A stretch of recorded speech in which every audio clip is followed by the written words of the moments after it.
It's nighttime on Mom Eve's farm, and I'm here to remind those that may not have known that the Dota Underlords team has recently announced that a new season rotation will be occurring at some point in the near future that will involve new heroes, new alliances, and a whole fresh meta for us to explore. If this is news to you, I will have a link to their announcement below so that you can check it out yourself, check out the description. But in the meantime, let's talk about the top 5 builds in the Dota Underlords Best Builds of the Week. Now, what we're going to talk about here is we're starting off with Savage's Summoners. This build, I think, has been flying under the radar, even on my part. Like, this is a build that at first, I was like, you know what? I've always known Savages and Summoners were good. I spoke about them early. Actually, literally, this was the top build of Season 1 when Season 1 first launched. Then they were nerfed a bit, then things changed, and Savages were adjusted. And before you know it, now in this current meta, they are doing work, mainly carried by the fact that Lone Druid continues to be one of the absolute best units in the game. The reverse polarity on Magnus, the fact that the Druids can have very achievable 3-star effects because of the Druid bonus being what it is, getting a free upgraded level per tier of the Druid bonus. You end up getting a lot of value to these units, and they're doing a tremendous amount of work. Now, I do recommend you do run Tidehunter with a refresher if you can. Pulling 2 refreshers hard, of course, but if you even without a refresher orb, Tidehunter is still very good. The idea is, though, if you get a refresher orb, you're going to put it on Lone Druid. You're running the Lycan. He's a DPS monster in this build. Give him a Moonshard, something along those lines. You want to go after a Voidstone if you know you're building this build. You want to reroll in early rounds to get a Voidstone if you can. It'll really amplify the damage capabilities of Nature's Prophet, who's, again, very easy to 3-star. And Venomancer. Venomancer actually does really well in this build, and I do recommend you chase the Venomancer. Why? Because his Plague Wards, which come out every 3 seconds at Tier 3, will benefit from the Savage bonus of, if you have 4 Savages, they will get the Savage bonus of getting 8 additional attack damage per attack they land. It adds up pretty fast, and with the Venomancer and the Shadow Shaman, you're going to find your summons doing a whole lot of work. Overall, this has been a great build. It can be absolutely carried by a 3-star Bristleback, but you are seeing some brawny contention, so it's unlikely that you pull a 3-star Bristleback.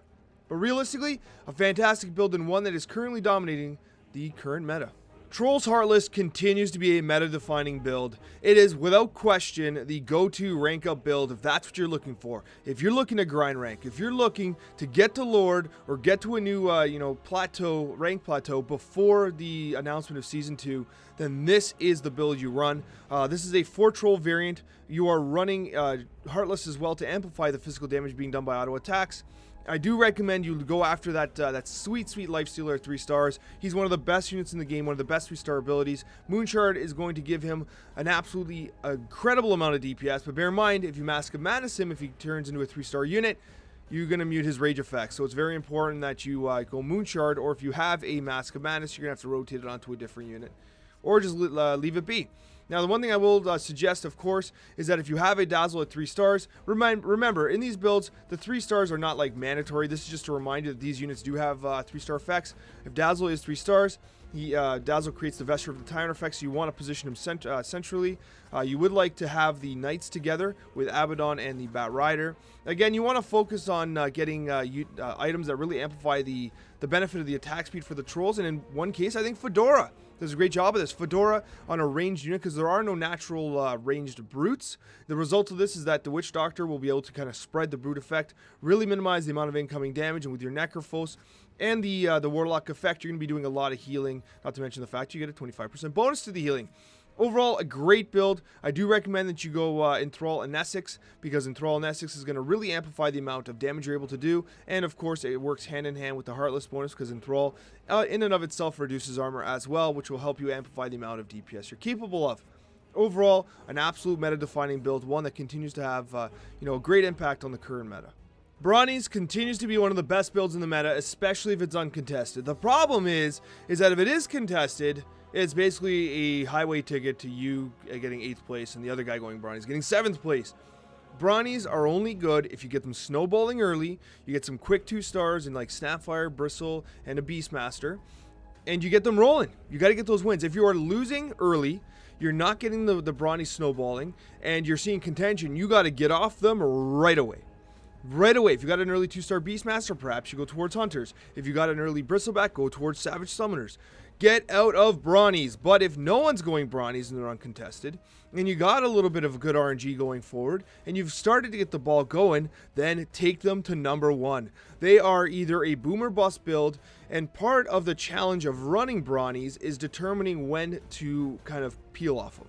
And you do it when you see contention, and you do it when you find yourself not getting the brawny kills you need, because if you don't have the brawny kills, the brawny effect is basically dead in the water. Remember, if you're not snowballing, brawny's useless. It does not have an impact like the other, just completing brawnies doesn't help you the way completing trolls will, or, throwing brutes or warlocks on the board will. They have to have that snowball effect, or brawny is basically dead. So it's very important you get that going, and again, if you don't, you're going to be transitioning in and out based on the RNG you've received. Be sure to check contention. Keep an eye on what other people are doing. You want to have Disruptor up front because a lot of people are going Spirits right now. You want to lock down those mages if possible. Even get a Refresh Orb on him if you can. Realistically, if he dies after that, it's no problem. Your main carriers are going to be the Jug and the Beastmaster. But realistically, keep an eye on your units and the possibilities that they have.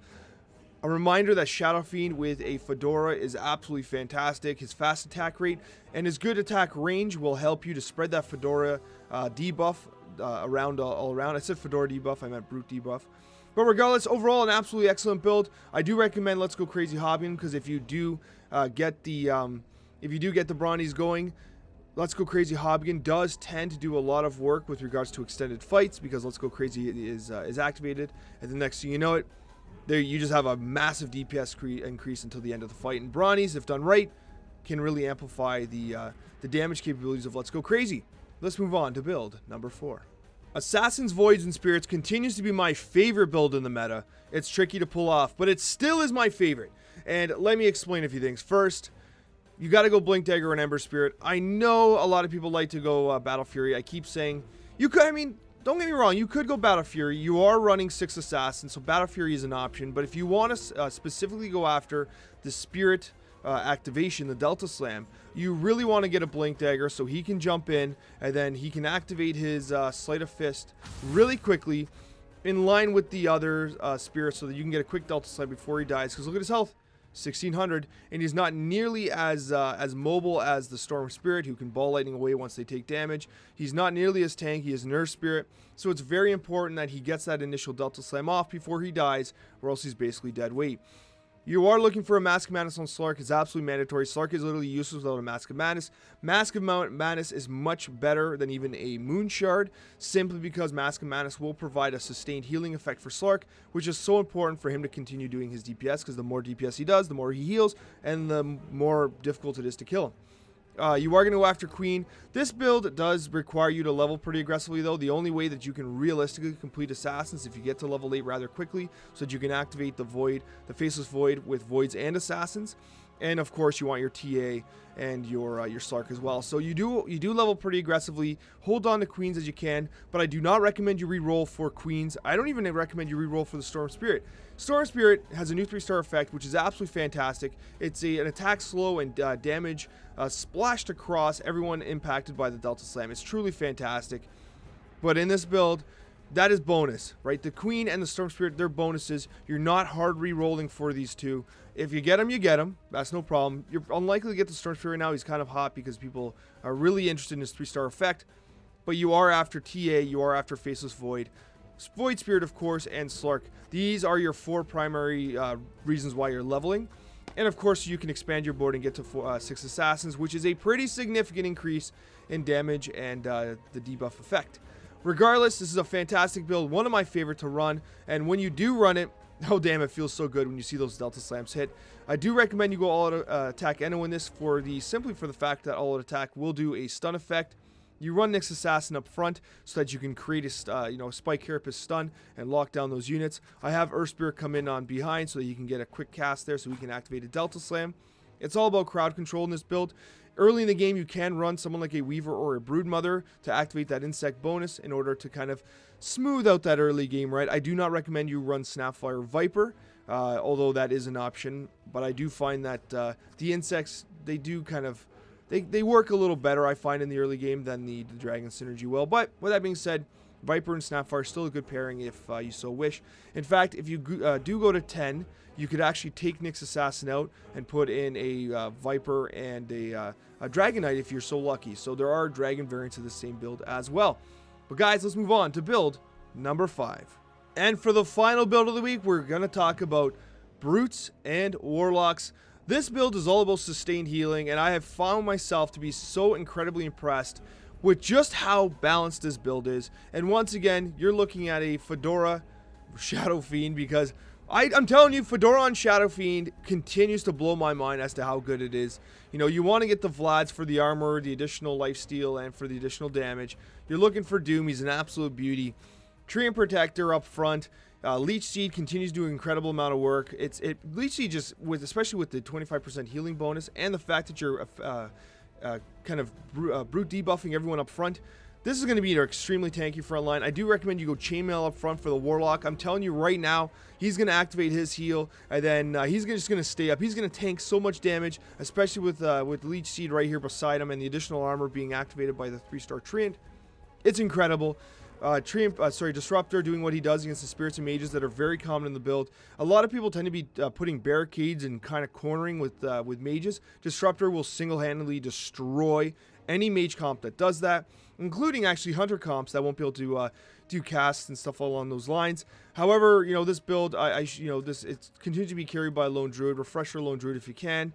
And again, you know, you have a lifestealer with a Mask of Madness. Realistically, in this build, because you're leveling so aggressively, you can fall into a 3-star lifestealer. But the thing that kind of concerns me with that is, yes, if you get the 3-star lifestealer, you get rid of the Mask of Madness. But with the healing effect and the Warlock effect and the brute debuff being what it is, Mask of Madness on a 2-star lifestealer, especially considering that he's going to be almost immortal with the Warlock and the healing effect. Because remember, this healing effect amplifies the Feast of Lifestealer. It's almost, I'm not going to say it's better.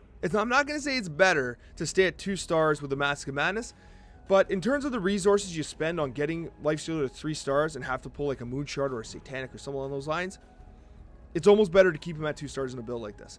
But with that being said, it is, if you fall into 3-star Lifestealer, you cannot say no. He's too damn good. But don't feel bad about having a 2-star Lifestealer with Mask in this build because of the amount of healing synergy that occurs with him. The Mask of Madness is simply too good.